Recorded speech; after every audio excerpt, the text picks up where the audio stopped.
അസ്സലാമു അലൈക്കും. എൻ്റെ പുതിയ വീഡിയോയിലേക്ക് എല്ലാവർക്കും സ്വാഗതം. ഇന്ന് നല്ലൊരു ഏട്ട കിട്ടി, അത് മുളകിട്ട് ഉണ്ടാക്കുകയാണ്. ഏട്ട മുളക് കറി. ഏട്ട ഉപ്പൊക്കെ ഇട്ട് കഴുകി വെച്ച്, പിന്നെ ഒരു ചട്ടി വെച്ച് ഇച്ചിരി എണ്ണ ഒഴിച്ച് കൊടുത്ത് കടുക് ഉലുവൊക്കെ പൊട്ടിച്ചെടുത്ത് ഇഞ്ചി വെളുത്തുള്ളി അതും ഇട്ട് കൊടുക്കുന്നുണ്ട്. അതും വഴറ്റിയതിന് ശേഷം ഒരു വലിയ സൈസ് ഉള്ളി ഇട്ട് കൊടുക്കുന്നുണ്ട്. 4-5 പച്ചമുളകും അതും നന്നായിട്ട് വഴറ്റിയെടുക്കുന്നുണ്ട്.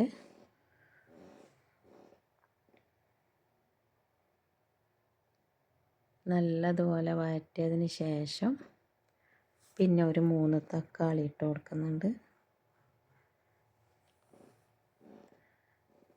അങ്ങനെ തക്കാളി ഉള്ളിയും പച്ചമുളകും എല്ലാം ഒന്ന് നല്ലപോലെ വഴറ്റിയെടുക്കുക. ഇപ്പോൾ നാട്ടിൽ ഗ്യാസ് ഇല്ല എന്ന് പറഞ്ഞിട്ട് ഭയങ്കര ചർച്ചയാണല്ലേ.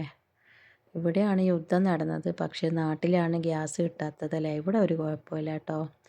ഗ്യാസൊക്കെ തീർന്ന ആ സെക്കൻഡ് വെച്ചിട്ട് തന്നെ ഇവിടെ കിട്ടും. അങ്ങനെ തക്കാളി ഉള്ളിയൊക്കെ നല്ലപോലെ വഴറ്റിയതിന് ശേഷം നമുക്ക് പൊടികളിട്ട് കൊടുക്കാം.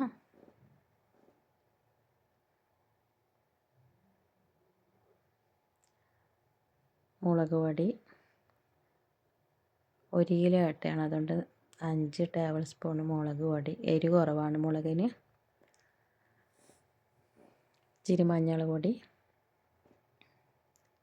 പിന്നെ 2 ടേബിൾ സ്പൂൺ മല്ലിപ്പൊടി. പിന്നെന്താണ് വിശേഷം? എൻ്റെ കൂട്ടുകാർക്ക് എല്ലാവർക്കും സുഖമാണോ? എനിക്കും അൽഹംദുലില്ലാ റാഹത്താണ്. ഇന്നിവിടെ 25 നോമ്പായി, 26ാം രാവാണ്. റിയാദ് ബത്തേൽ യുദ്ധവും കുഴപ്പമൊന്നുമില്ല. ആർക്കും ഇതുവരെ ഒരു പ്രശ്നവുമില്ല. പഴയതുപോലെ തന്നെയാണ് ഇവിടെ. ജനങ്ങളൊക്കെ പെരുന്നാളിൻ്റെ തിരക്കും ഡ്രസ്സ് എടുക്കാൻ പോക്കും എല്ലാം ആയിട്ട് ഇങ്ങനെ പോകുന്നുണ്ട്. അങ്ങനെ പുളിവെള്ളവും ചേർത്ത് കൊടുത്ത് ഒന്ന് തിളച്ചതിന് ശേഷം മീൻ ഇട്ട് കൊടുക്കാൻ പോകുന്നുണ്ട്. പാകത്തിന് ഉപ്പൊക്കെ ഇട്ട് കൊടുത്ത്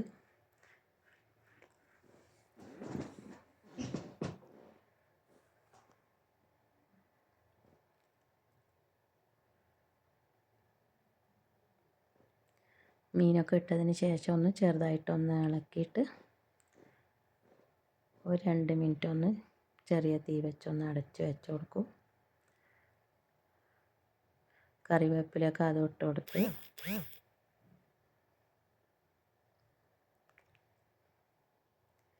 എന്നെ സപ്പോർട്ട് ചെയ്യുന്ന എല്ലാവരോടും ഒരുപാട് സന്തോഷമുണ്ട്, ഒരുപാട് നന്ദിയുണ്ട്. തുടർന്നും നിങ്ങളുടെ സപ്പോർട്ട് വേണം. അങ്ങനെ ഏട്ടക്കറി ഇവിടെ റെഡി ആയിട്ടുണ്ട്. ഇനി അടുത്ത വീഡിയോ ആയിട്ട് വീണ്ടും വരാം. Thank you.